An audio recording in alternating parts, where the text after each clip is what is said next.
जंग नहीं होनी। आपको इतना यकीन क्यों है कि जंग क्यों नहीं होनी? यार तू मैनू ये दस, ये साढ़े ते हमला किहड़े पासों करनगे? ये वो वाघा बॉर्डर वाली साइड से कर सकते हैं। वाह, ते अगों इन्हां नूं मिलना किन्ने है? लाहौरियां ने। लाहौरियां ने इन्हां नूं पुठे राह पा देना है, पता लगे भाई अपने पास ही हमला कर चुके हैं। ये फिर वो पेशावर वाली साइड से भी हमला कर सकते हैं। पेशावर वाले पासों भी नहीं कर सकते, उत्थों इन्हां नूं लोहे दे कच्छे पा के आना पैना है। पठाना ने इन्हां नूं फड़ लेना, नाल इन्हां दा डब्बी ढक्कन भी करना, इन्हां नूं टैंका छोड़ अपनी इज्जत बचा के भजना पैना है।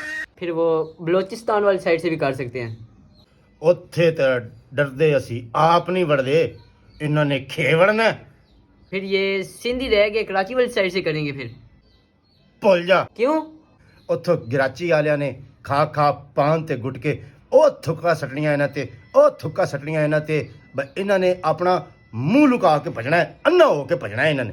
नज़रीन, ये तारीख की पहली जंग होगी जो थूको और पानों से जीत ली जाएगी।